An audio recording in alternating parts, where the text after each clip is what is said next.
4.5 billion years, the Earth has been blasted, burned, ripped and scoured. These phenomenal events have sculpted our planet through a series of devastating cataclysms.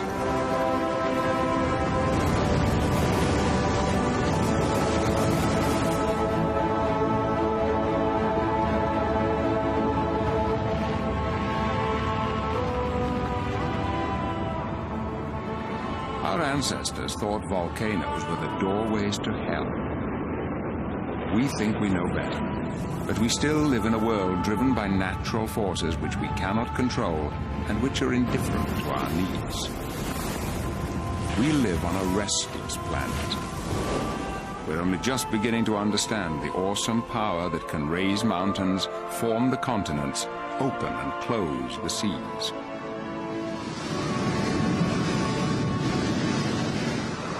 The fragile truce between man and the Earth is being broken all the time. We are learning more about the forces that drive our Earth and how to live with them. But it may be too late.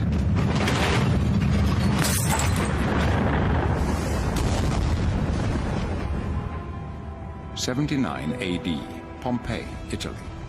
A peaceful Roman city was overwhelmed by pyroclastic fires from Mount Vesuvius, a volcano that had slept through recorded history until it suddenly exploded. 20,000 people lived in Pompeii. Very few escaped the volcanic shroud.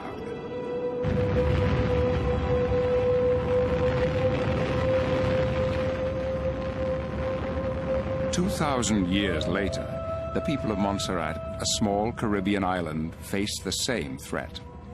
In June 1995, the volcano of Soufriere burst into malignant life.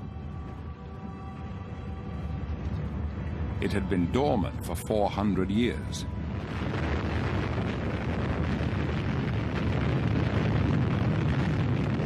"19 people have died, and half the island is uninhabitable. Where once there was a green forest is total devastation, an ash desert. Scientists from all over the world are trying to forestall an even greater disaster. What we're looking at here is the Soufriere Hills volcano. And basically what it is this big scooped valley. And part of this valley is what we call English's Crater. And that's that big amphitheatre. Sitting within the amphitheatre is the present active dome.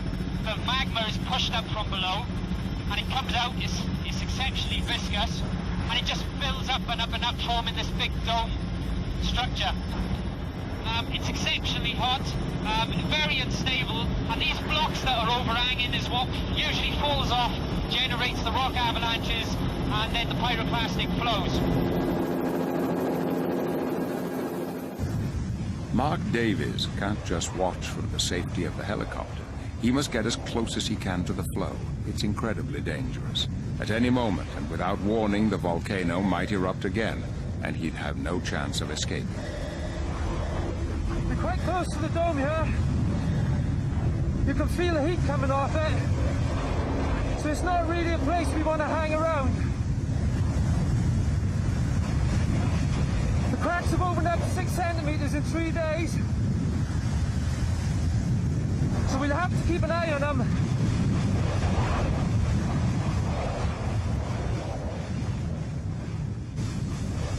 Pyroclastic flow is essentially like a snow avalanche.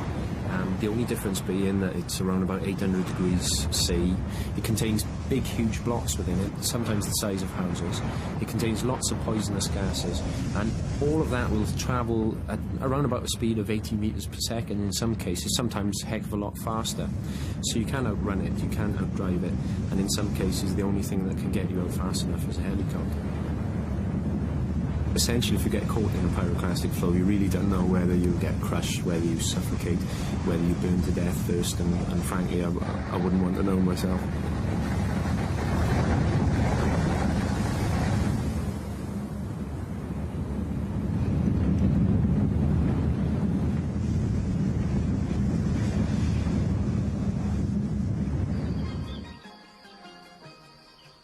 This is how Montserrat used to be before the catastrophe. an 8-mile paradise with green hills and tiny farms that had crept close to the mountain. The towns were full of memories of the colonial past. Now all that has gone. Sometimes ash falls like hail for a day at a time. The heat can be felt a mile away. The smell of burning sulfur fills the air. The sun is obliterated, and the midday sky becomes as dark as night.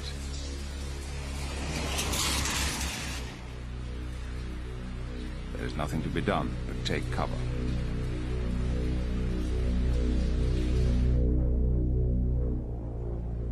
Plymouth, the capital, was like Pompeii, a thriving port center of island life. It too lay in the path of the pyroclastic flow. Because they had warning, the people were able to escape, but slowly their town is disappearing under the pitiless flows and remorseless ash.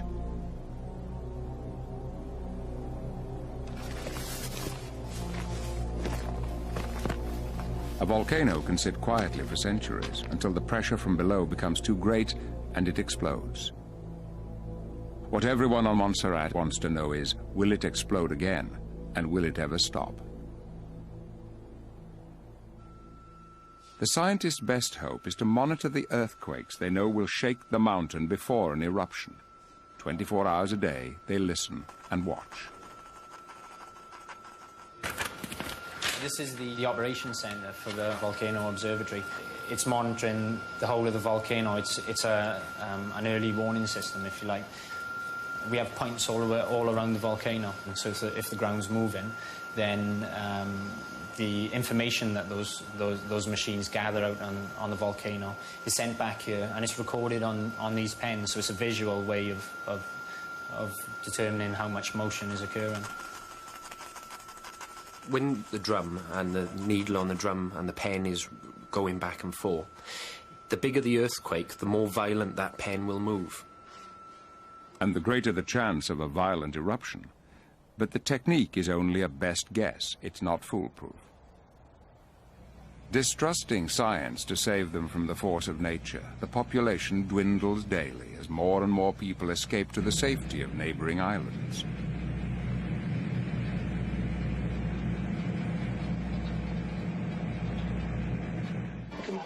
Those who can't leave eke out a precarious existence in makeshift camps. Families are split.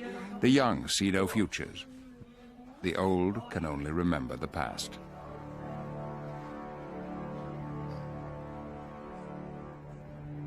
One in 10 of us live near an active volcano. Many choose to because volcanic soil is so fertile and productive. But will the people of Montserrat ever be able to return to their fields and old ways of life? Or has that gone, as lost as Pompeii? People and politicians would like clear-cut answers, but scientists know that's impossible. If the eruption stops tomorrow, the dome is still up on top of the volcano. It's still unstable, and it'll still retain its heat, and it might stay like that for 5 years after the eruption finishes. Or it might cool down exceptionally quickly, and within 1 year, people could move back. We don't really know. Montserrat's disaster is caused by something that happened over 4 billion years ago, when the Earth's crust broke into gigantic sections, forming the tectonic plates.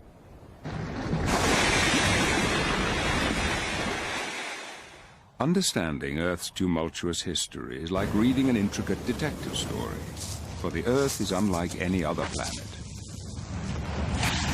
Its restless surface is changing constantly, destroying the evidence of the past. But if you know where to look for them, the clues are still there.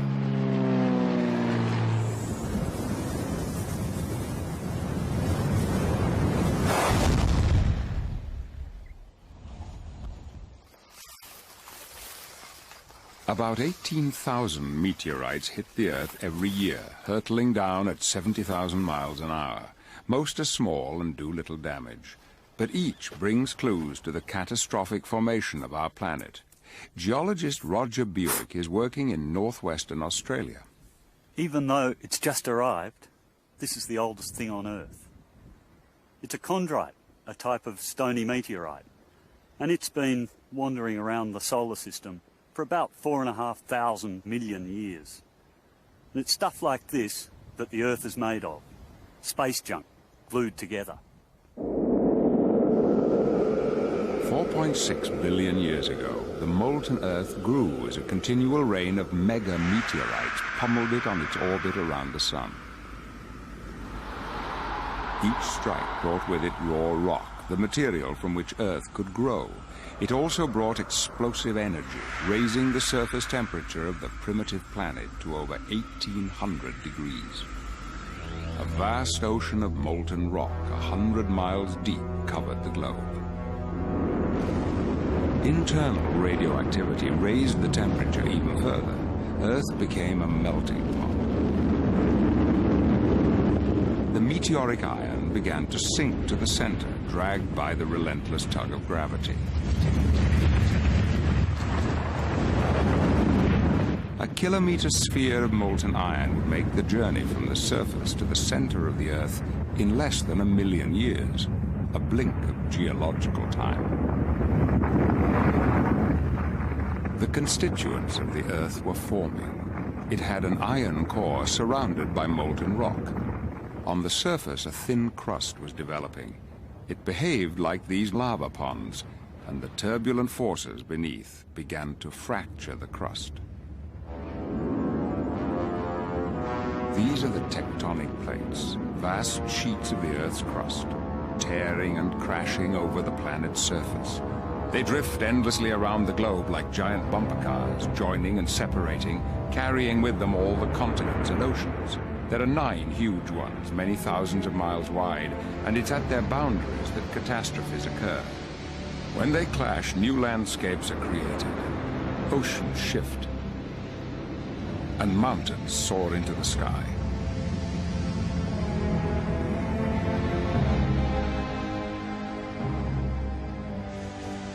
Montserrat sits on the boundary of the Caribbean and North American plates, where volcanoes erupt and earthquakes shudder. The actual fabric of the land itself is made here, where the tectonic plates that form the ocean floor are torn apart, new lava continually emerges, and new volcanoes are born. In 1963, this act of creation could be seen by all. Some 10 billion square feet of lava erupted off the coast of Iceland to form the new island of Surtsey. It emerged in a matter of days, just like volcanic islands on the primitive Earth. All over the planet, these islands appeared, and in time, they were to form the first continents. Clues as to how this happened are found in the Canadian Rocky Mountains. The outer shell of Earth, the lithosphere, carries the continents. It's made up of great stratas of different rocks extending 60 miles down into the Earth. Most of its structure is unknown. The deepest man has ever drilled is 9 miles. Exploring deeper needs a different approach.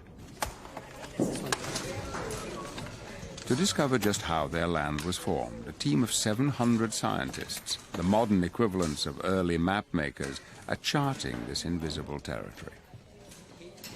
They use shock-wave detectors, geophones, which the teams are placing all over the landscape.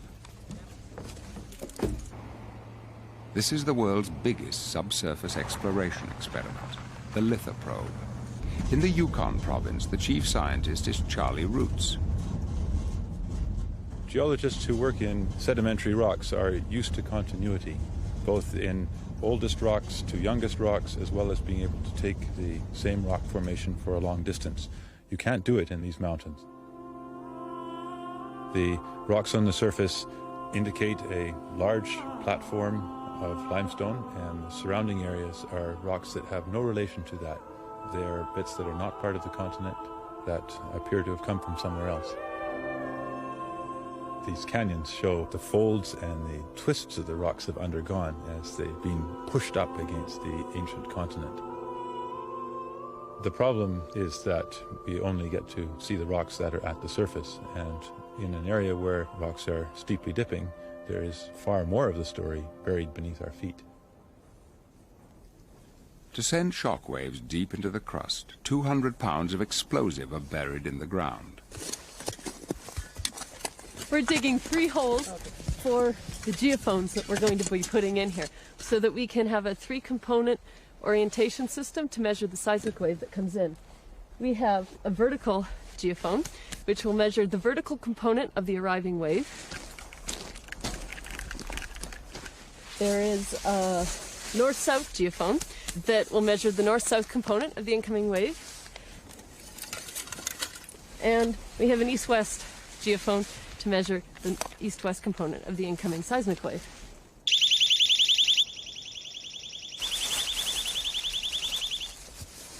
10, 9, 8, 7, 6, 5, 4, 3, 2, 1.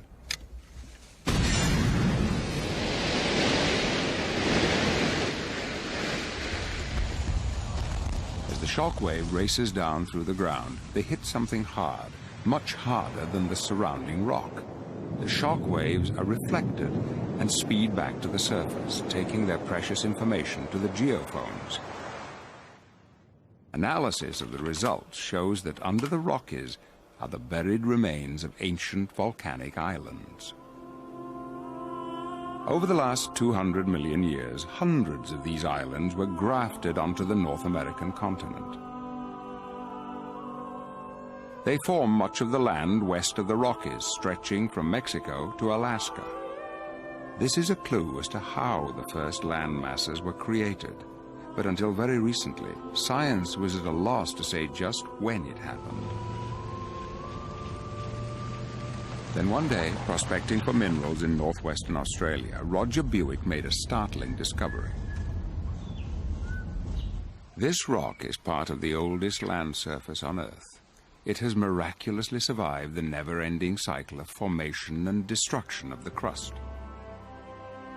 The vertical stripes have endured for over 3.6 billion years. At the same time, the Earth began to cool.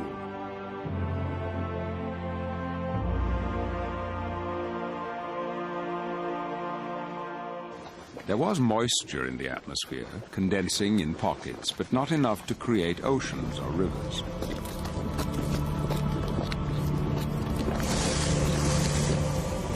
There was no oxygen in the air. It was inhospitable with no trace of life. A new theory suggests that in time, water, maybe enough to fill the world's oceans, arrived from deep space, brought on ice comets. Cosmic rain continues today, with small 20 to 40-ton ice comets striking the Earth's atmosphere once every 3 seconds.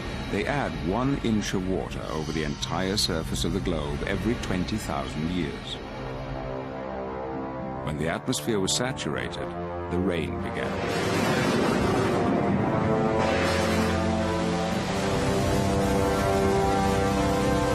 An endless ocean grew, and when the skies finally cleared, the Earth had been transformed into a watery globe. This is the time when life is thought to have begun. Echoes of those beginnings can still be heard today. Our most ancient ancestors, the most resilient creatures ever evolved, have survived unchanged for billions of years, living in solid rock. Drilling to great depths into the rocks at Idaho Falls, Princeton microbiologist Tallis Onstott is hoping to take a closer look at their descendants. What I find truly remarkable is that within this core barrel is a massive piece of rock from 200 feet below the surface, and yet it contains as many bacteria in it as there are people on this planet. Now, these are living bacteria, and they live at temperatures approaching the boiling point of water. They live at pressures that are 100 times the atmosphere. They live in a salty, briny solution that's alkaline and contains gases that are toxic to us, and yet they still manage to survive. They're known as extremophiles because of their extreme living conditions. To get a closer look, the scientists first extract them from their rocky home. The really exciting thing about heat-loving bacteria is that they're the most primitive organisms on the Earth. And the fossil evidence in the most ancient rocks on Earth indicate that these types of organisms must have existed 3.7 billion years ago. With skill and care, the team work inside glove boxes. Here they can manipulate the sample under sterile conditions. They go to great lengths to ensure that the only bacteria inside the tent are those that have made the journey up from the earth. We need to pare away the outside of the core so that we can remove any contamination that may have occurred during the process of coring. The core is then placed in a press and crushed to a fine powder. Then a sample is taken from the powder and a culture developed of the bacteria. These are the earliest common ancestors of all life, a colony of extremophiles. Observing how microbes survive thousands of feet below the surface, some scientists have speculated about life elsewhere. Could there be tiny extraterrestrials buried in the same way on other planets that appear outwardly sterile? In the sedimentary rocks of Australia's Karenjini are all the clues that solve another chapter of Earth's history. This was the first place where life and the land began to interact, and the traces are clear to this day. The impressive thing about the place is how red it is. In fact, red rocks stretch for hundreds of miles in every direction. The reason they're red is because of this red mineral, hematite, iron oxide, or rust. And the way they formed was when dissolved iron in the ocean combined with oxygen and precipitated out as iron oxide, settled down to the sea floor and accumulated on the bottom of the sea. Initially, the atmosphere of the Earth had no oxygen. The same applied to the oceans. These rocks record an intermediate period when there was still no oxygen in the atmosphere, but the upper layers of the ocean contained oxygen. There's a huge amount of iron oxide here. The sheer volume suggests that the oxygen could only have had one plausible source: biology, living organisms excreting oxygen as a byproduct of photosynthesis. After 2 billion years, the oxygen had finally combined with all the iron. For the first time, free oxygen was able to escape into the atmosphere, and the air became breathable. Deep into the Australian outback is more evidence of primitive oxygen-producing organisms. In a secret location Buick discovered are some of the world's oldest and rarest fossils. What I've done is step back more than 3/4 of the way back to the beginning of Earth history. And here are wrinkly layered sediments that occasionally dome upwards. These are stromatolites, sedimentary structures created by filamentous microorganisms trapping sand and mud between their little filaments. Those microorganisms were probably photosynthetic. The layers thicken over the tops of these domes, competing with each other to get nearer the sunlight. Now, these stromatolites are remarkable for their great age, 3,450 million years old. Not only are they remarkable for that, but we can also infer something about the environment in which they lived. Just back here are gypsum daisies, little star-shaped clusters of gypsum crystals, calcium sulfate. These form when seawater evaporates in a shallow pond near the edge of the sea. Living stromatolites only grow when they're almost permanently submerged in water, so you only see them exposed at very low tide. These grew here about 5,000 years ago, when the sea level was about 1 metre or so higher. The living carpet of bacteria that formed them died off as the sea level gradually dropped, and the sediment that the bacteria trapped was turned into limestone. These tiny bacteria were the first organisms to live together in colonies. By producing oxygen, stromatolites changed the planet forever. Life flourished and became a force to shape the world.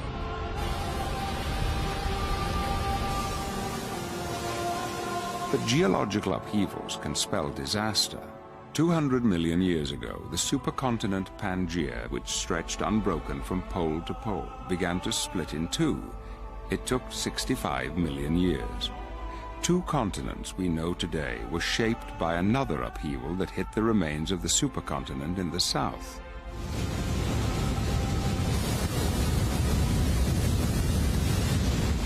In the jungles of South America are found one of the most remarkable features on the face of the planet.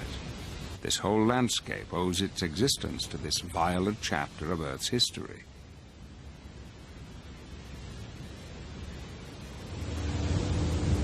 Iguazu Falls, Argentina.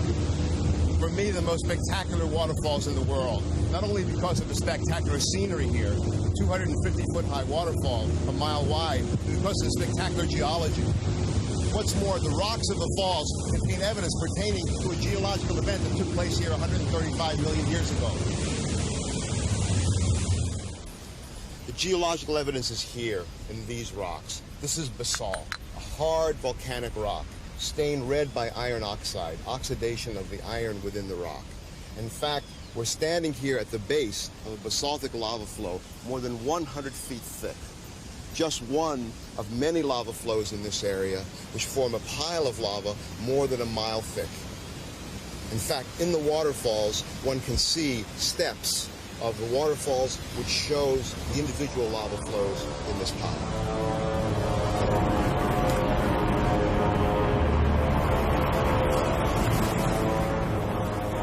Imagine volcanic eruptions so enormous as to produce lava flows erupting from giant cracks and fissures in the Earth's crust, flowing out over an area twice the size of the state of Texas, more than 250,000 square miles. An enormous volcanic event. Massive amounts of sulfur-rich gases spewing into the atmosphere, droplets of sulfuric acid forming a veil that cuts out the sunlight and cools the climate, sulfuric acid rain killing the vegetation, the makings of an environmental disaster of enormous proportions. This is 135 million years ago, at the end of the Jurassic period of geological time, a time when there were mass extinctions of many forms of life. There's evidence here in these rocks for even more dramatic event in the history of the Earth.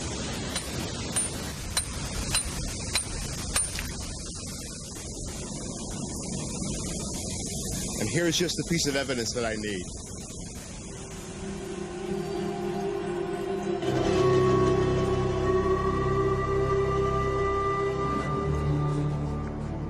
On the other side of the world, across the Atlantic Ocean, is the world's most ancient desert. It dominates most of the southern African country of Namibia. I've traveled more than 4,000 miles, and the rocks are exactly the same. They're basalts, and the age is 135 million years. Clearly, when these rocks were erupted, as floods of lava traveling hundreds of miles, South America and Africa were together as one supercontinent. The Atlantic Ocean, which now divides Africa and South America, owes its very existence to this geological cataclysm that tore Pangaea apart. The supercontinent looked like this, made up of the present-day continents of Africa, South America, India, Antarctica, and Australia. The cracking started here and split the continent into the present-day continents of South America and Africa.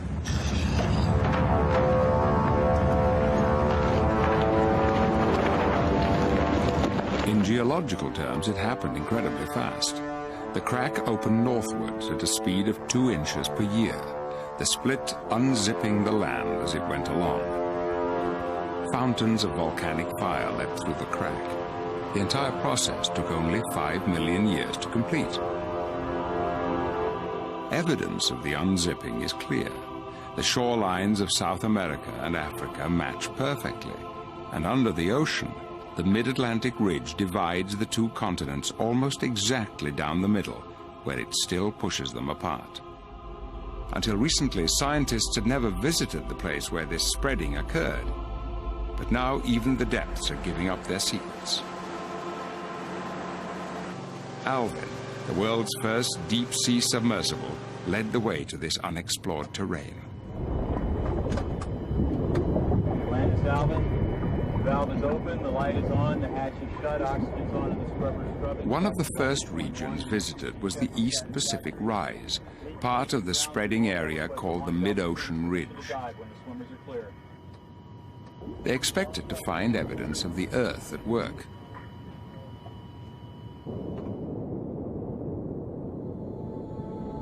What they actually discovered lay beyond imagination.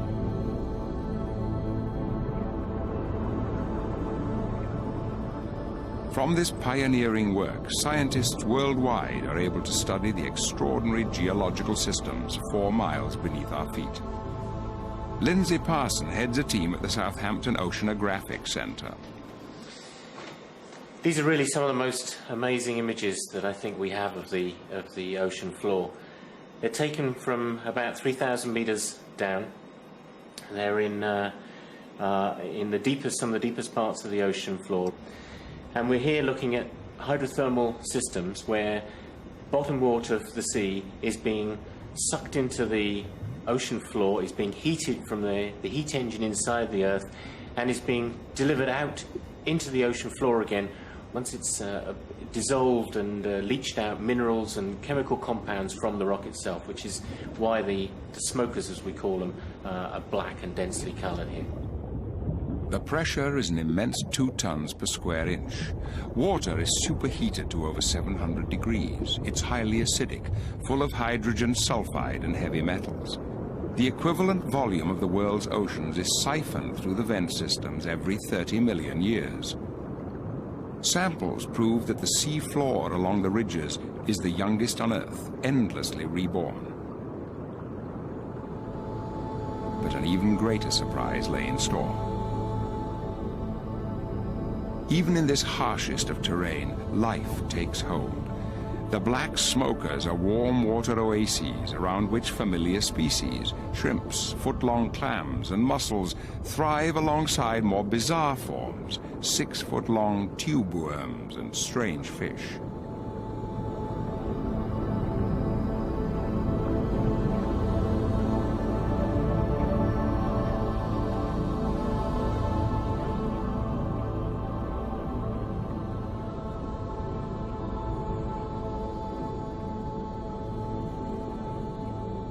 The majority of the life forms here depend not on light to maintain their existence. They absorb and fix chemicals from the hydrothermal vents to keep them alive. They are chemosynthetic communities rather than photosynthetic communities. Far from the sun and the air, these creatures have evolved in a self-contained environment separated from the rest of the biosphere. They have managed to survive the endless geological upheavals that rack the world above them. Maybe one day, long after we are gone, they will inherit the Earth.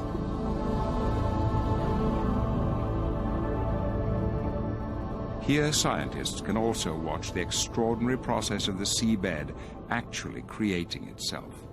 The hydrothermal systems lie along the mid-ocean ridge. The mid-ocean ridge is the line along which the tectonic plates move apart from one another, allowing hot molten rock from the interior of the Earth to well up and to form new ocean floor, the youngest part of the world as we know it.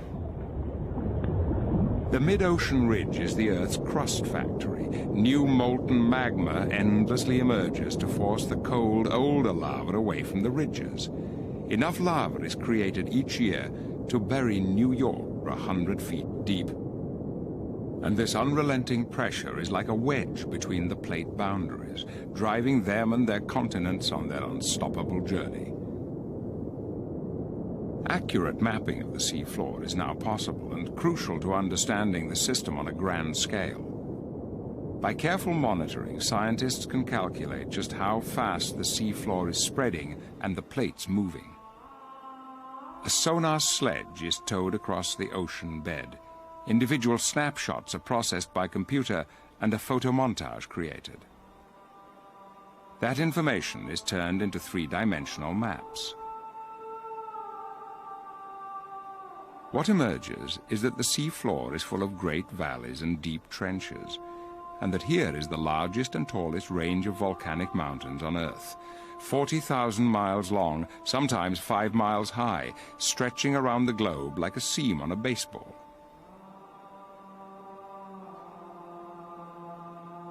Oceanographic research is difficult, but there is a country that might have been designed as a geological laboratory. The one place where the mid-Atlantic ridge becomes exposed on land. Iceland.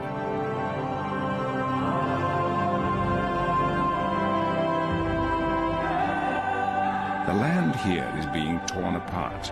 The rift shows exactly where the plates carrying America and Europe are being forced away from each other at about an inch per year. And Iceland is in the middle.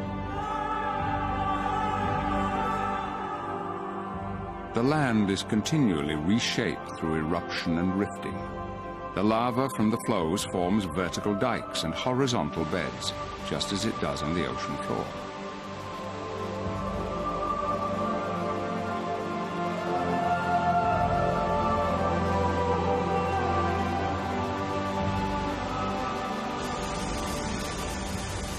Geysers and mud pools are evidence of the heat and pressure just beneath the surface, continually seeking a way to escape.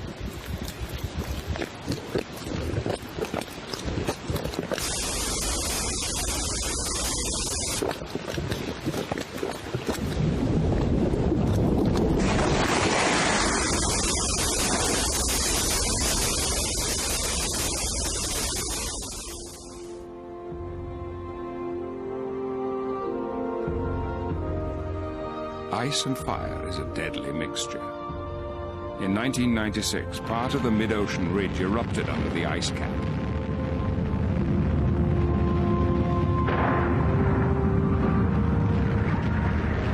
It rapidly melted its way through 300 feet of ice, forming a deep gorge. The meltwater raced away to fill a subglacial lake until it could no longer be contained.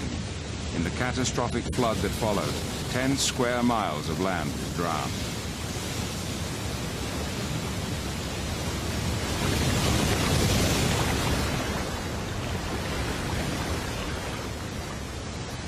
This time, the damage was only to roads and bridges, but in Iceland, the earth is always menacing. In 1975, the Krofla volcanic eruptions began, lasting 9 years.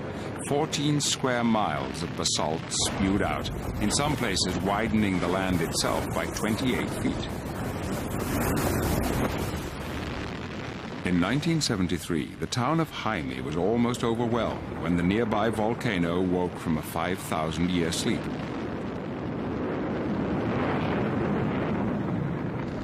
Five months later, the lava and ash had destroyed 300 houses, reshaped the harbor, and added nearly a square mile of new land. Living in a laboratory can be hard.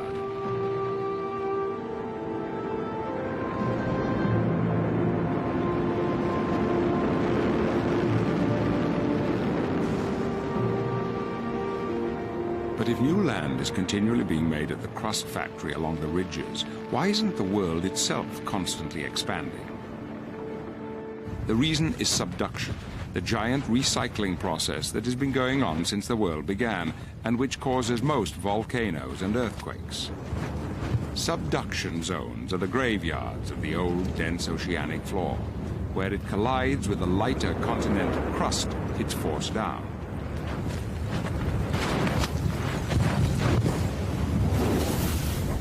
It pulls the rest of the plate with it to be melted in the ferocious furnace of the inner earth. The plates don't die peacefully. They go with a bang. The old ocean floor carries water into the mantle, which mixes with the magma.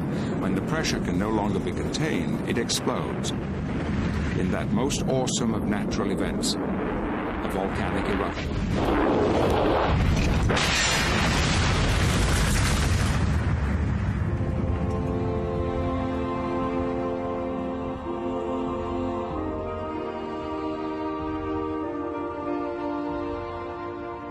Most of the world's volcanoes are in subduction zones, but there are exceptions. Kilauea is on the big island of Hawaii. part of a chain of islands in the middle of the Pacific Ocean, thousands of miles away from any subduction zone.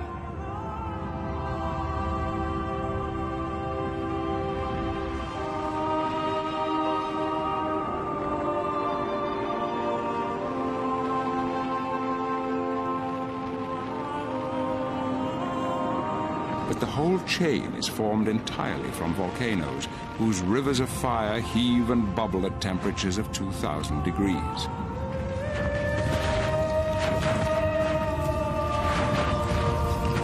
What provides the furnace for all this outpouring if it's not the crashing of the tectonic plates? The volcanologists have an explanation.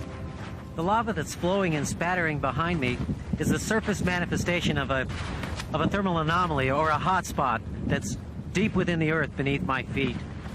Where we are now on Kilauea volcano on the big island of Hawaii is at the southeast end of a 6,000 kilometer long chain of seamounds and volcanic islands that have formed as the Pacific plate has moved north and westward over the last 80 billion years or so at a rate of around 9 or 10 centimeters per year.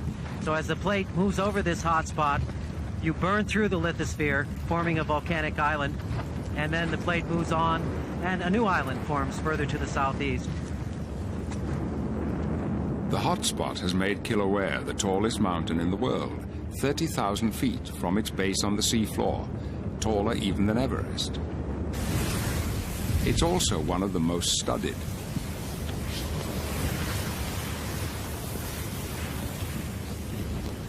But scientists can't always wait for the lava to come to them. They must catch it as it bursts through the crust. Carl Thornburg often goes fishing with a cable in a red-hot pond. And sometimes he has to get even closer. It's extremely dangerous. At any moment, the lava may spurt out unexpectedly, leaving Thornburg with nowhere to run. Behind me is a perched lava pond that's being fed from a vent off to my left. You can see that there's lava spattering and overflowing on its edges. I'm going to attempt to scoop a sample of molten lava, hopefully with a hammer, so I won't have to use a long cable to throw it in. And it'll be extremely hot. We have to worry about gases, and we have to worry about breakouts near the edge of the pond. So we'll see how it goes.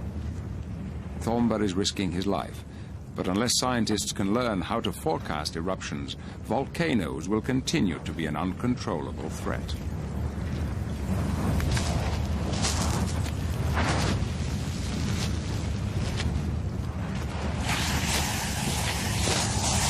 Okay, we'll take this sample back to the USGS Observatory and we'll prepare it for chemical analysis.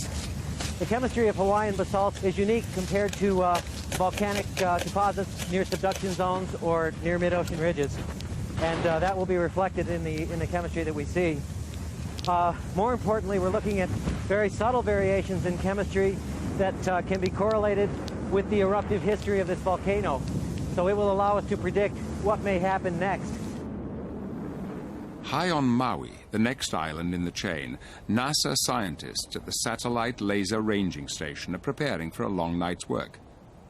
They're setting up to fire a laser beam at a satellite target orbiting the Earth. The information they gain will tell them to the inch how fast the island and the Pacific plate on which it rests are moving across the ocean.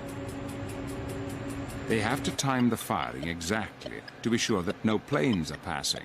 The laser beam would blind any pilot who might look at it directly. Okay, we're at 227 azimuth, 18 degrees L. This is starlit.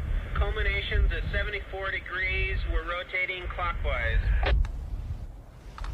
Okay, you'll be clear to fire. We're at 21 going down. The laser beam flashes out and bounces back, pinpointing their location. 22 years of calculations confirm that Maui and the Pacific plate are moving northwest at the rate of 2.5 inches a year, amazingly fast. This is the absolute proof that the surface of our planet is in constant motion.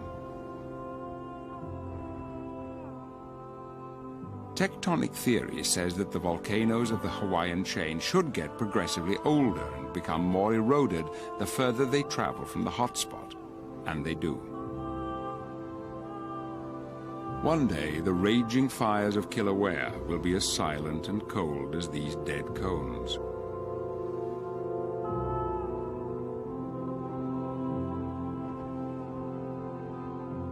But the heir to them all is already emerging.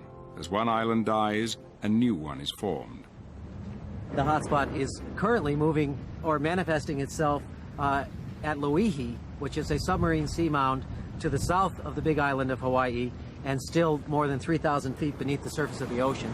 Maybe another 100,000 years before we see Loihi's surface.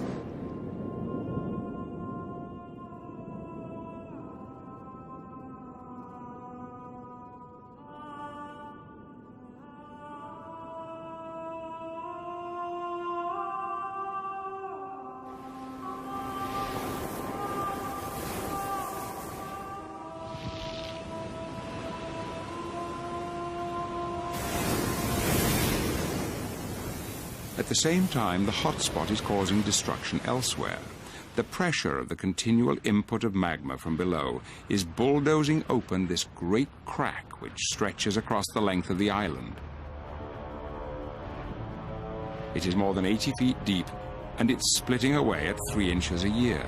Eventually, the whole side of the mountain will fail and collapse into the sea. It will send a giant wave racing away to the Pacific Rim to reach the west coast of the Americas in a few hours, causing massive destruction. We can't predict or prevent these catastrophes. The geological truce between ourselves and our restless planet may be coming to an end.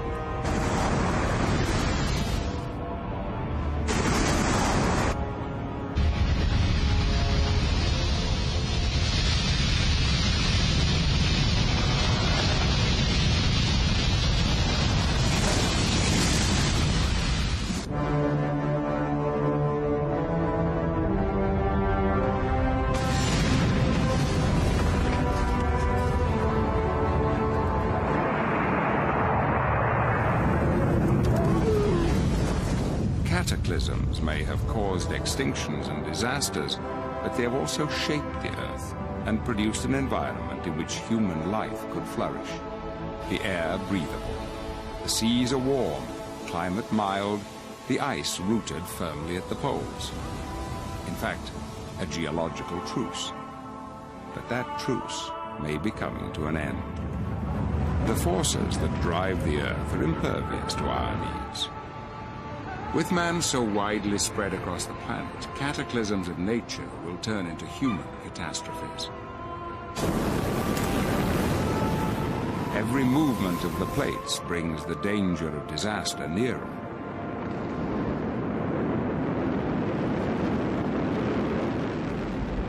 "50 million years ago, the Asian and Indian plates were about to clash. Separated by a dying ocean, they collided with fantastic force. Neither would give way, and the land had only one way to go: up.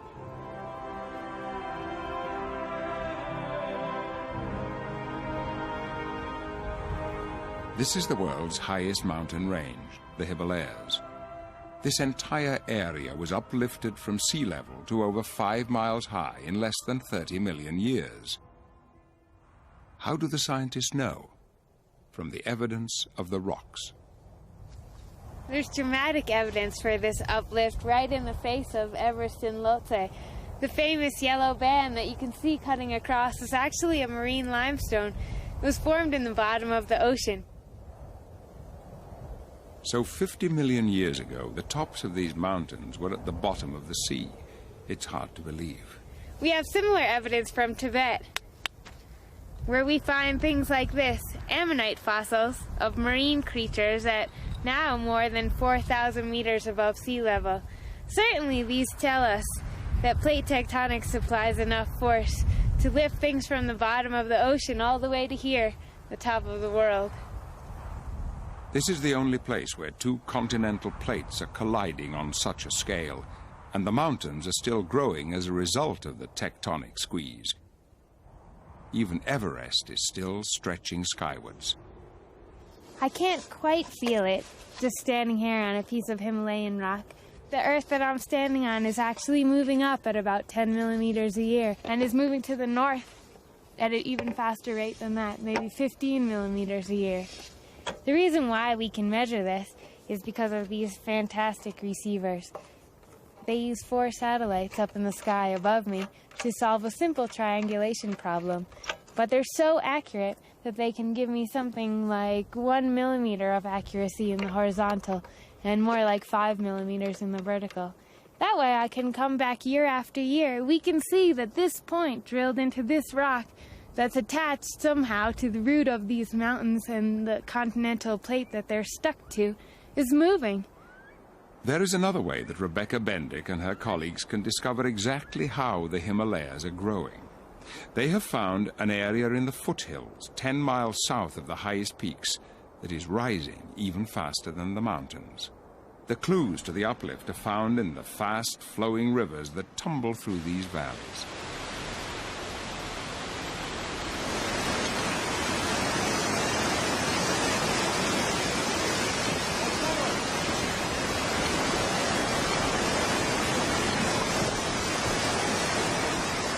You can think of this river in 2 different ways. One is that this land is still and the river's cutting down.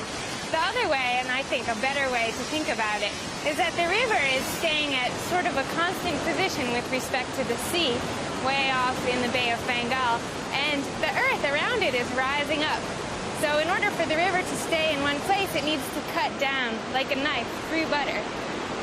But in some places, the river cannot cut quickly enough to maintain its natural equilibrium.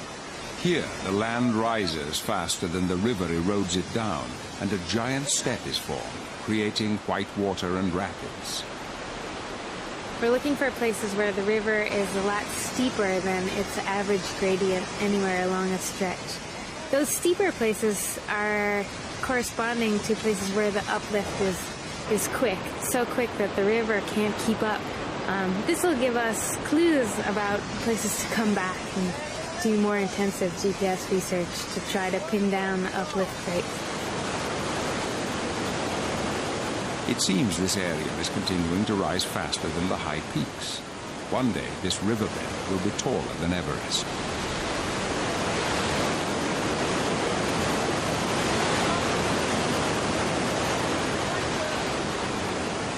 Taking data in this way is dangerous, but with a little bit of care, it's definitely worth the good information that we get about the Earth. That information is vital for the 100 million people living in the danger zone round the Himalayas. Earthquakes are common. 30,000 people have been killed in the last century alone. This area has been quiet for 700 years, and the major quake is long overdue.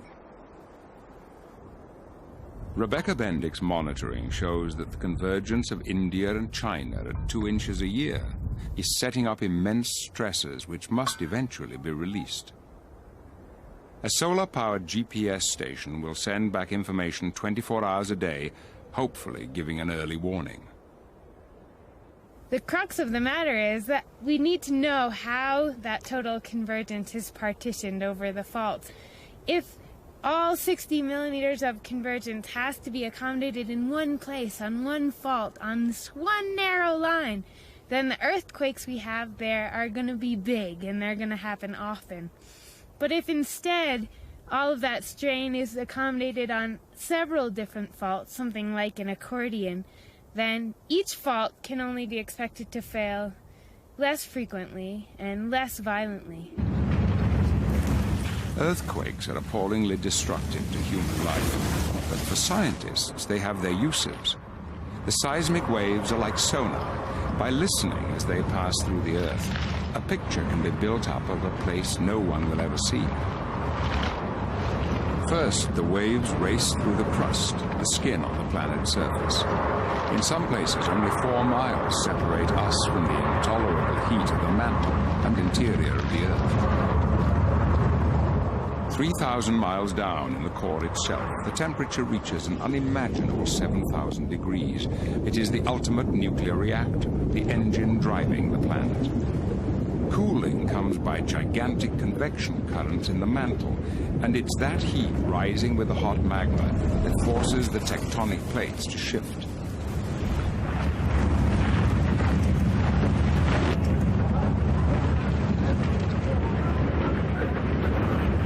Earthquakes are a ferocious manifestation of the power of the Earth's plates.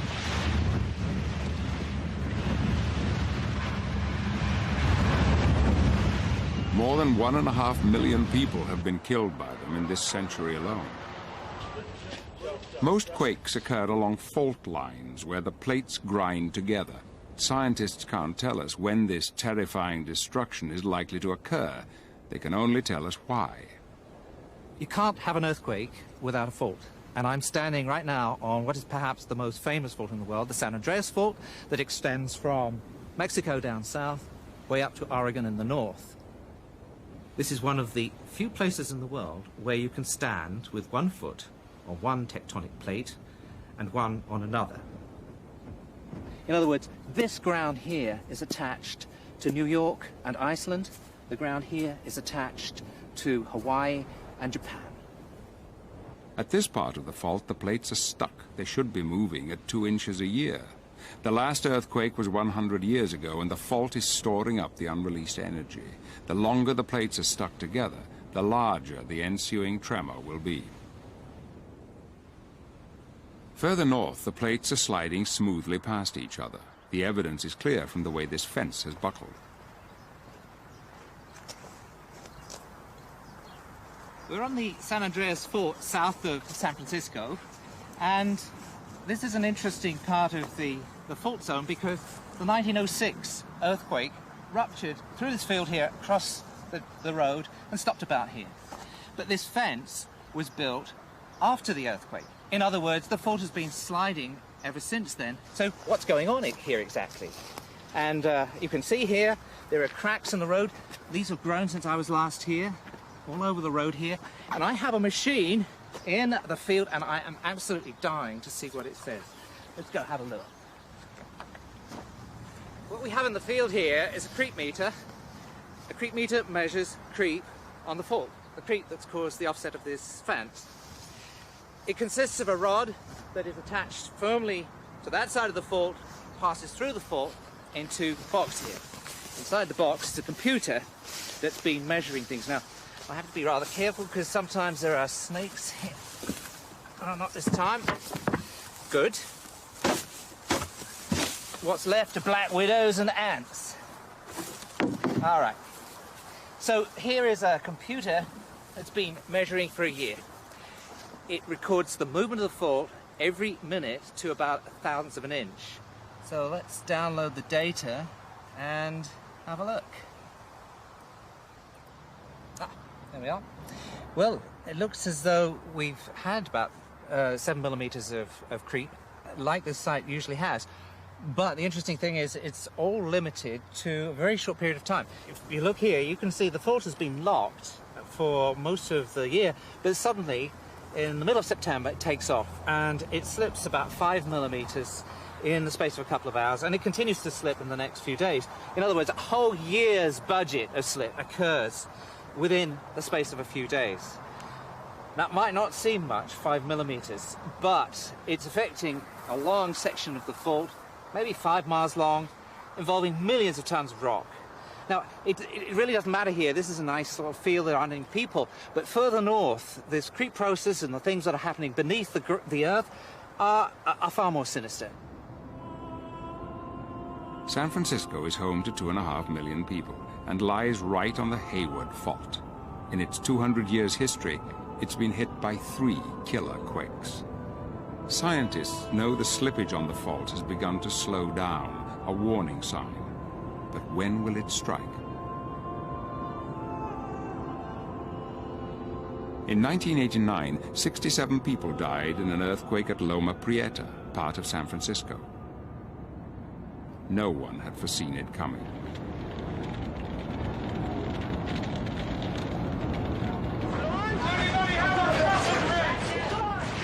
Earthquakes are an inevitable consequence of the movement of plates. We cannot stop plate motions, and therefore we cannot stop earthquakes. But we can begin to live with them. And the first thing we must learn to do is to build our cities better. As the world population grows, so does the danger. There are now more than 100 cities around the world with population of over 2 million, and more than half of those are on plate boundaries, or places where earthquakes have already struck.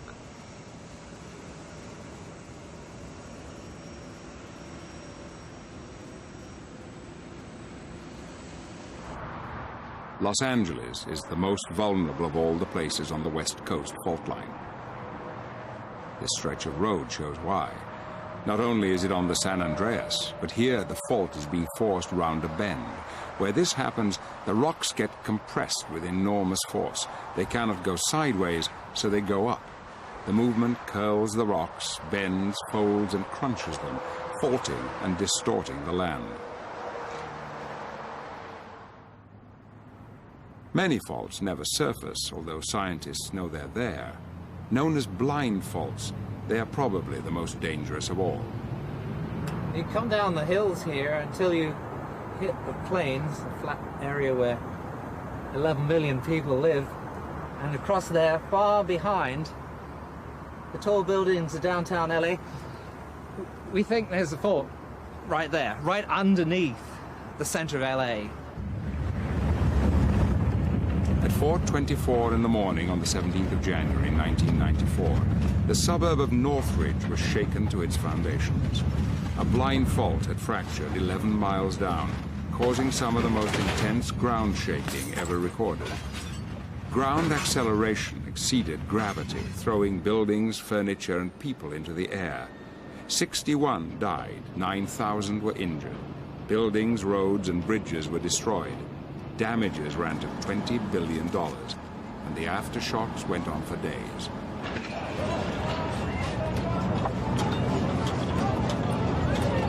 When it goes, like Northridge did, seismic waves are spread all over the basin, big ripples shaking all the buildings. It's exaggerated where the sediments are concentrated in the basin here, because the basin's completely flat, and it's flat because it's washed in there from the mountains by water, so we have saturated sediments. When the sand and water combination is shaken together, it turns liquid for 5 minutes after the shocks, causing tall buildings to destabilize and fall. It's called liquefaction and presents an enormous and unpredictable danger. And there is another geological trap waiting to spring. The San Gabriel Mountains stretch from the San Andreas Fault down to the Los Angeles Basin. As the earthquakes crack and shudder along the faults, they are being inched towards the city. Here the fault is pink and the mountains in yellow. This is how they have swung so far. In some distant geological future, they will cover the city completely. What does the geological future look like? What clues are hidden in the mountains, deserts, and seas? It's difficult to grasp that the march of the Earth is unstoppable. We've been very lucky because modern society has actually developed at a time when very little has been happening geologically. So we've been in a period of geological quiescence. Now this isn't going to last. We know that there are going to be major global catastrophes occurring in the future, gigantic tsunami, big volcanic eruptions, more impact events. And on that basis, we know that we're all living on this planet simply by geological consent. Ice is crucial in helping to keep the Earth's climate mild enough for life to survive. But worldwide, the temperature is rising, and the ice is melting.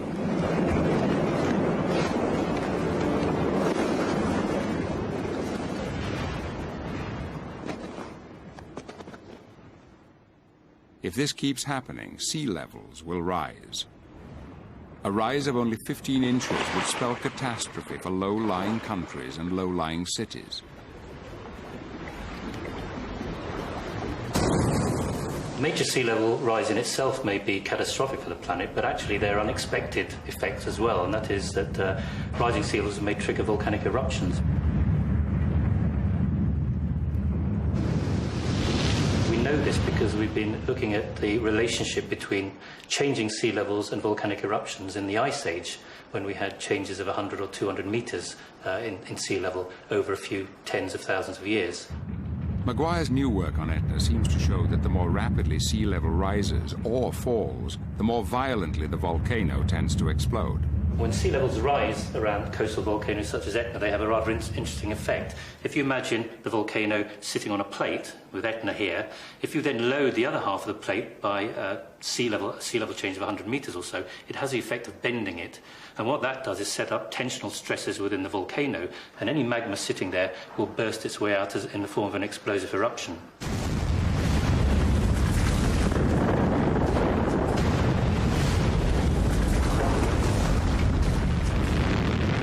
In modern times, we haven't really experienced the full terror of a volcanic catastrophe. If Bill Maguire's theory is right, such an event could hurry in the new ice age, because nature can wield a two-edged sword. Rising sea levels could cause volcanoes to erupt, spewing debris and sulfur into the atmosphere. That will cut out the heat from the sun, so the Earth will cool.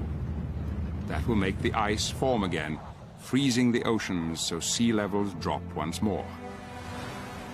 And that sudden fall may trigger more volcanic activity, pumping more material into the atmosphere, making the Earth even colder, ushering in the dark and the ice and the long winter.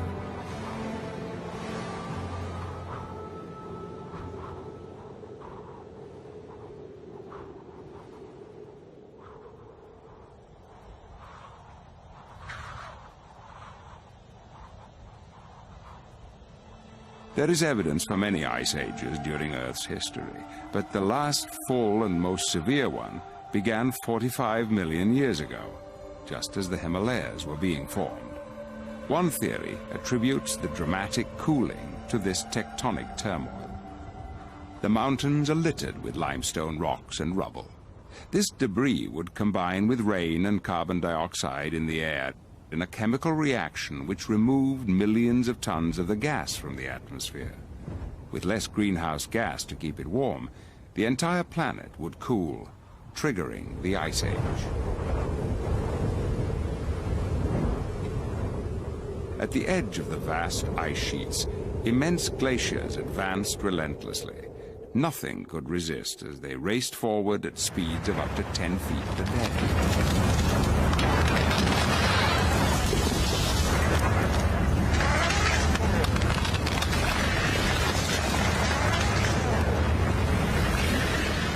The ice covered more land, so more of the sun's heat was reflected back into space, chilling the planet further.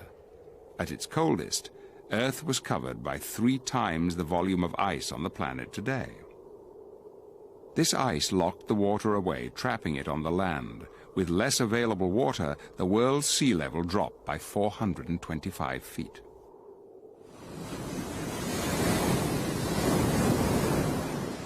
Today, the Caribbean island of Grand Bahama holds the clearest clues to the dramatic change in past sea levels. Microbiologist Steffi Schwab has been piecing the story together. Hidden deep in a mosquito-ridden mangrove swamp is an unlikely entrance to a mysterious ancient world.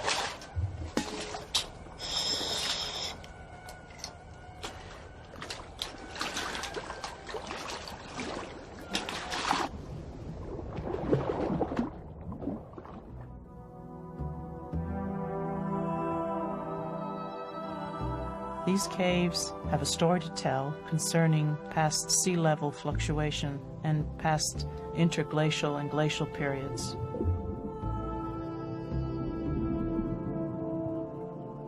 What makes these caves particularly exciting is that they are one of the last unexplored frontiers, and they turned out to be one of the world's largest and longest known cave systems.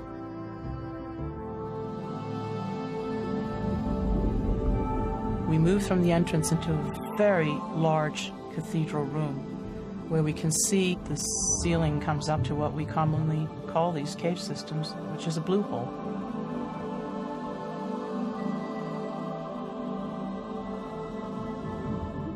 you always find, when you go into these large cathedral rooms, a very large rock pile in the center. And usually the collapse happens when the water is no longer in the cave, supporting the ceiling.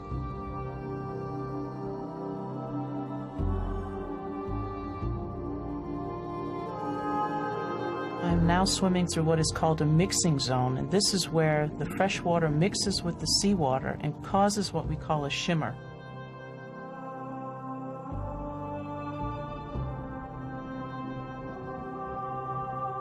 This mixing zone is responsible for aggressively attacking the wall rock. It's like soft cheese.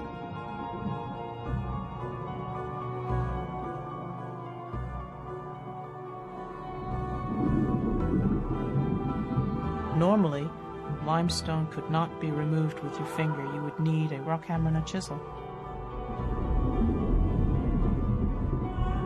This is how we know that the caves have formed hundreds of thousands of years ago. But we also know by evidence that we have found that the caves have been dry in the past. 20 meters down further into the cave system are these bat droppings that have been fossilized. And we know the only way that this can happen is when the caves are dry, because bats do not swim. And when bats roost in the ceiling, the droppings collect on the rock and they become very hard. Deeper into the cave system, we find another bit of evidence, and that is this red Saharan dust, which gets blown into the stratosphere during frequent storms which occur in the Sahara Desert, and will actually find its way into these caves. Most likely it's happened during periods when the cave was dry.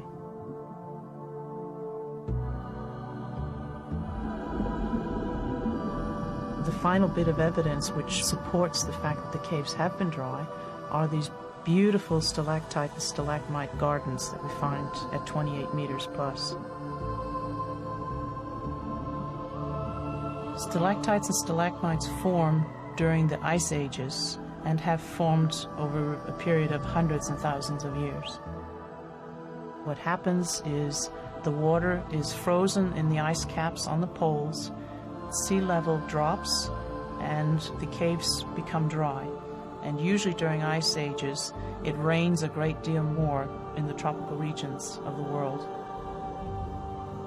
This rainwater percolates through the bedrock or the ceiling rock and dissolves the rock that's there, and it comes out in the drip water and crystallizes, just like an icicle.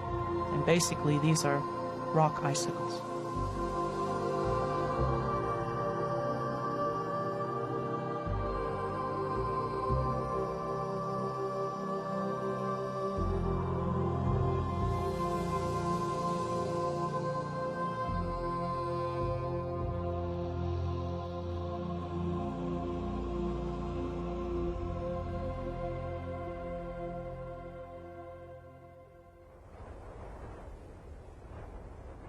The ice ages affected and shaped the landscapes, but sometimes the clues are so gigantic it's hard to recognize them. In Washington state, in the Grand Coulee Canyon, are the channeled scablands. For years, a succession of scientists tried to work out what could have caused erosion on this scale. USGS scientist Richard Waite is the latest investigator. This rock, the size of a three-story house, looks like it's part of the bedrock. Part of this basalt that forms this vast landscape. But the structure in the basalt is horizontal, as you can see, whereas the structure in this rock is vertical. In other words, this big rock has been moved. But the biggest clue in the landscape is the landscape itself. This gorge is carved in basalt, one of the hardest of rocks.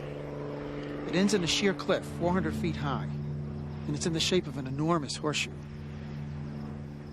It's like the gorge below Niagara Falls. But this, Dry Falls, is fully 2 Niagaras high and 3 wide.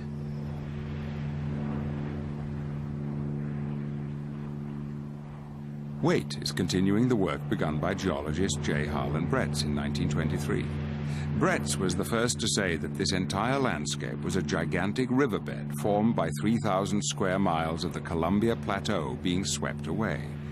No one believed him because the scale was so huge, But he was certain that the only explanation for this scale of damage was an enormous flood. The whole area was obliterated and changed forever as the torrent flooded through. Even on the top of the cliffs, the water was over 100 feet deep.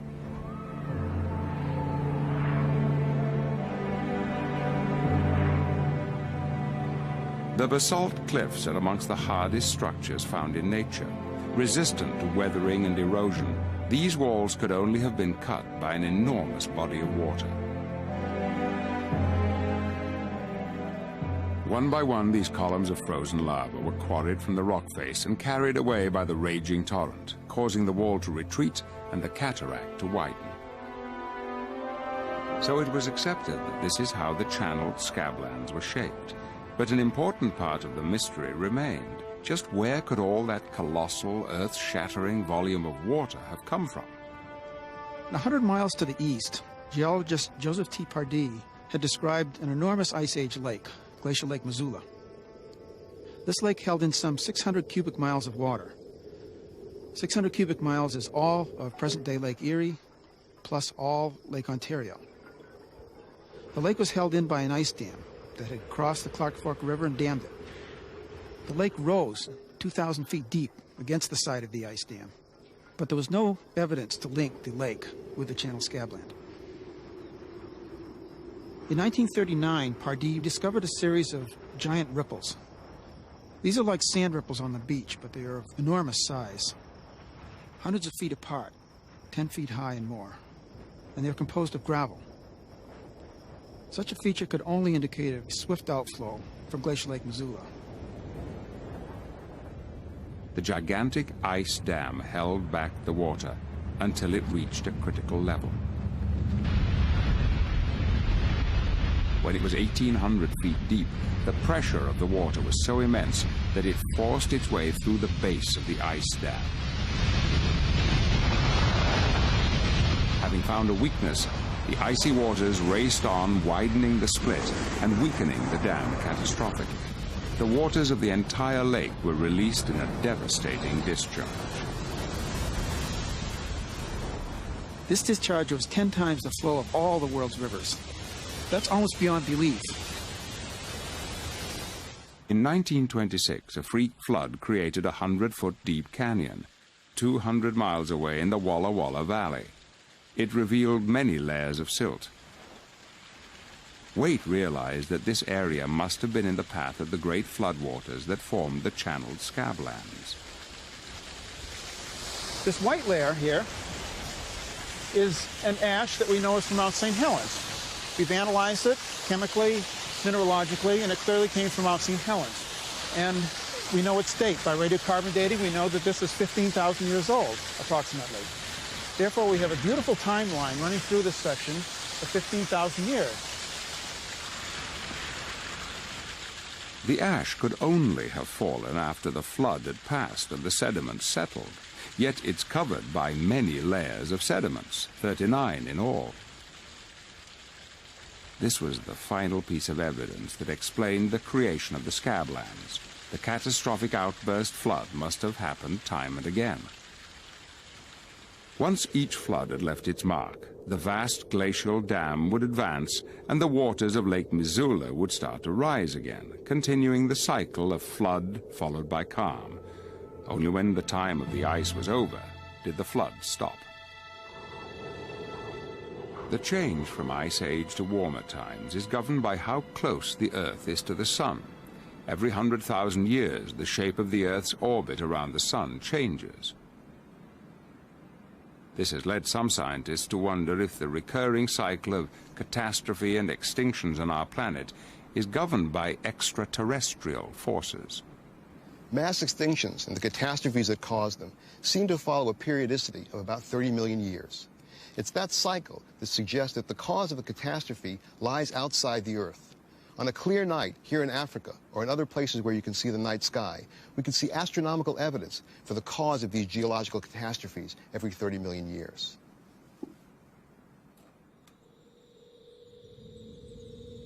Our solar system is on a voyage through the disk-shaped Milky Way galaxy. Every 30 million years, we pass through the densest part of the galactic disk. During that time, the comets of our solar system can become disturbed and fall inward toward the inner planets. During this period, the Earth is more likely to be impacted.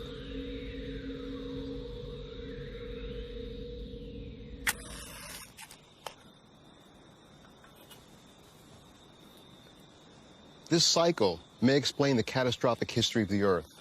The last major mass extinction was 35 million years ago. We're in the densest part of the galactic disk now, and the next mass extinction may include us. Asteroids are a very real threat. They even formed our own moon. Soon after its violent beginning, our planet suffered a ferocious assault. A rogue asteroid bigger than Mars smashed into it with enough power to blast much of the Earth's surface into space. The debris was drawn together by gravitational forces and formed a proto-lunar disk. From that, the new moon grew rapidly, sweeping up the debris in orbit around the Earth. Computer models suggest it only took a year for the fragments in orbit to coalesce and form a single moon. This is the Clark telescope at the Lowell Observatory in Flagstaff, Arizona. It's a telescope that was used to take pictures of the moon in preparation for the Apollo moon landings. To see the moon tonight, we need the telescope up in this position. And we can make some fine adjustments.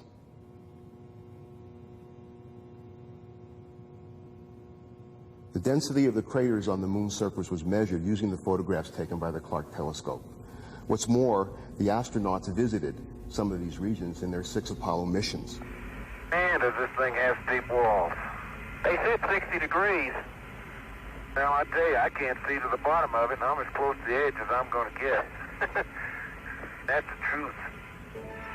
I can't believe we came over those mountains. The largest impact feature on the moon, the Imbrium Basin, is more than 1,000 kilometers across and was produced by the impact of a comet or asteroid more than 100 kilometers across. Yeah, those are pretty big mountains to fly over, aren't they?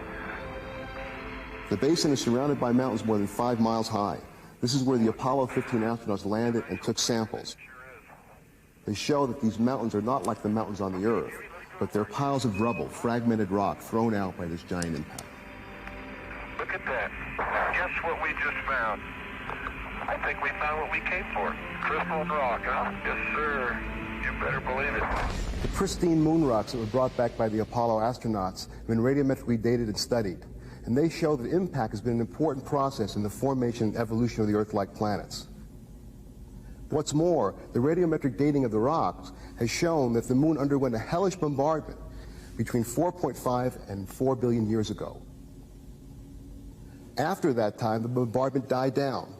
By that time, most of the asteroids moving around in the inner solar system had collided with the planets, and the process of formation of the planets was over. 200 space rocks, large enough to cause global devastation, are known to be on Earth-crossing orbits, and there may be many more.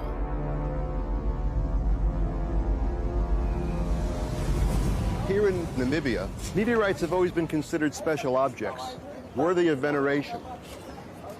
These meteorites have been put on display as a centerpiece of the city. The impact of small iron meteorites like this would have little effect on the Earth as a whole. But the impact of a much larger object, a 6-mile diameter asteroid or comet, would cause a mass extinction, as we know from the geological record. The impact of a 1/4-mile diameter object, like the one that just missed the Earth in 1996, would cause widespread destruction.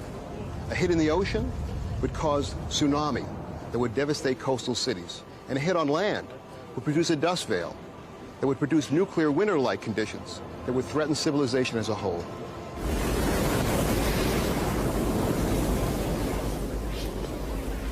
The geological record shows impacts brought catastrophe and devastation which wiped out many species.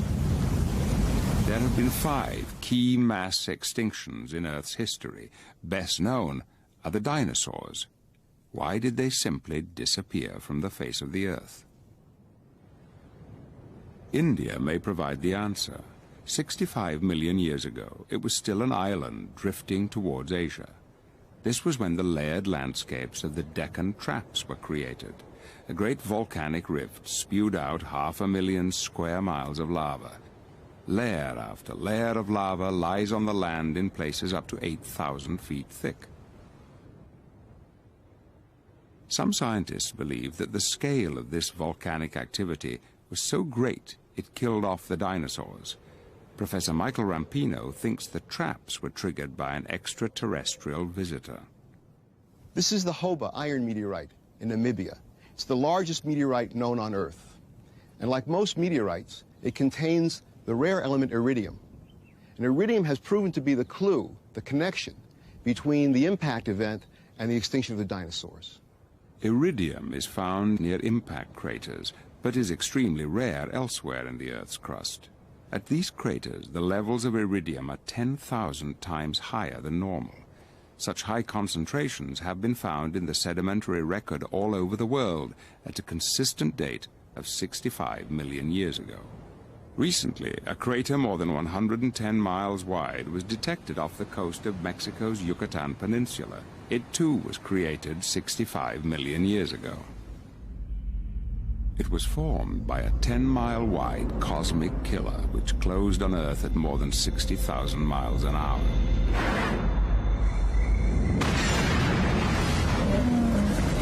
It struck with the violence of the world's entire nuclear arsenal exploding 1,000 times over.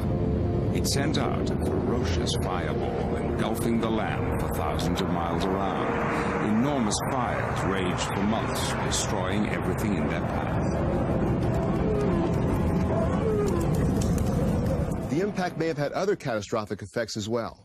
The force was so great that shock waves went out from the point of impact in Mexico around the world and focused and concentrated at the exact opposite point of the Earth, in the Indian Ocean. The exact opposite point in those days was the island of India, and Rampino believes the violent volcanic eruptions which created the Deccan Traps was triggered by the meteorite. The effects of the impact explosion and the volcanic flood poured millions of tons of dust and ash into the air, plunging the world into darkness. Nitrogen, sulfur, and oxygen in the atmosphere combined to form acid rain as the Earth cooled.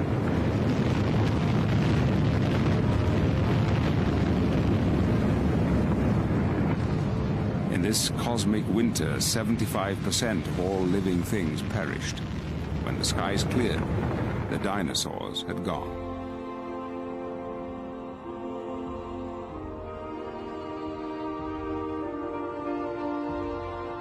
Human time span is so short, it's hard to understand that we will be undone by forces that play out over millions of years. In Utah, the shells of countless millions of marine creatures which lived and died here have been exposed where the San Juan River creates a great tear in the Earth's crust. The river has revealed a lost world. 200 million years ago, the shallow seas once lapped the shores of the giant supercontinent Pangaea, which stretched unbroken from pole to pole. 50 million years ago, this entire region underwent a cataclysmic change. Erosion began relentlessly stripping away layer upon layer of rock. The tectonic forces which squeezed, compressed, and lifted the land were locked in an endless battle with erosional forces, carving fantastic landscapes.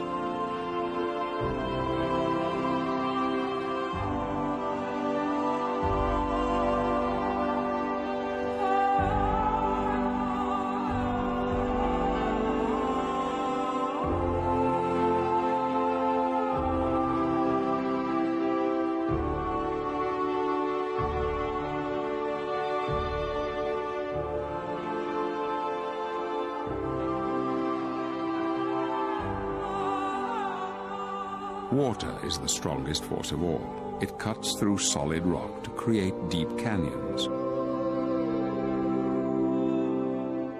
With terrible patience, it will scour away the stone and shape the rocks.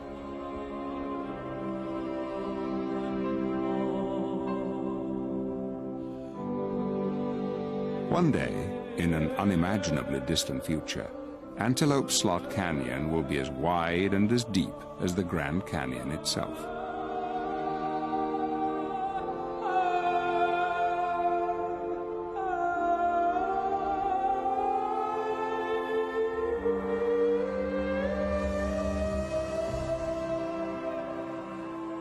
The 1,000-foot-high sandstone pillars, buttes and mesas that rise above the plains are the memorials to millions of years of the geological battle.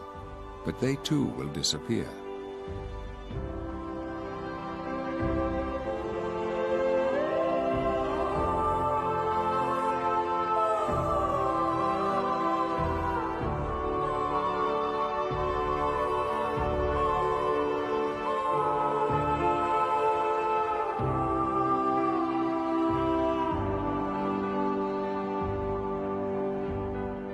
Nothing can withstand erosion. Sculpting the surface, gouging out the deepest ravines, cutting down the tallest mountains, nature finds its own equilibrium.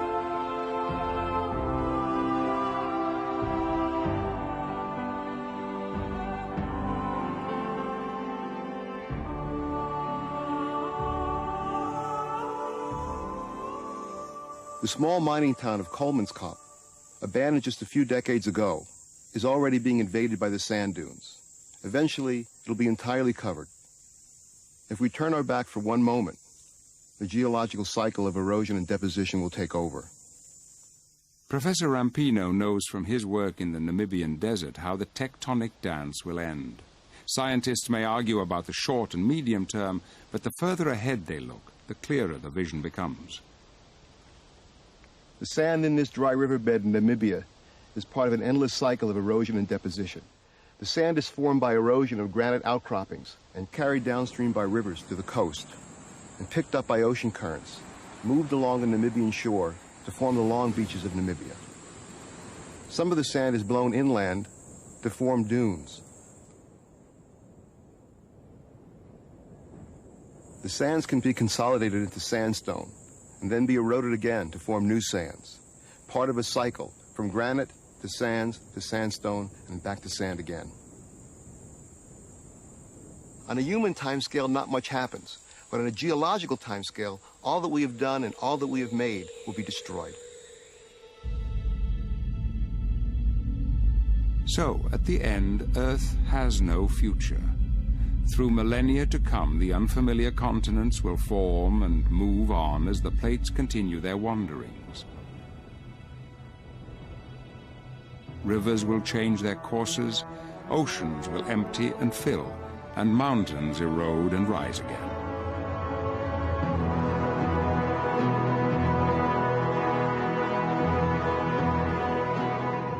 But our sun is aging. In 5 billion years, it will run out of energy. As gravity tightens its grip, it will collapse on itself, the temperature rising to 100 million degrees. It will expand uncontrollably, engulfing Mars, Venus, and the Earth. The seas will boil away, the atmosphere evaporate as Earth becomes a charred ember. Then the sun will cease all nuclear fusion and die. It will be the end of our amazing Earth.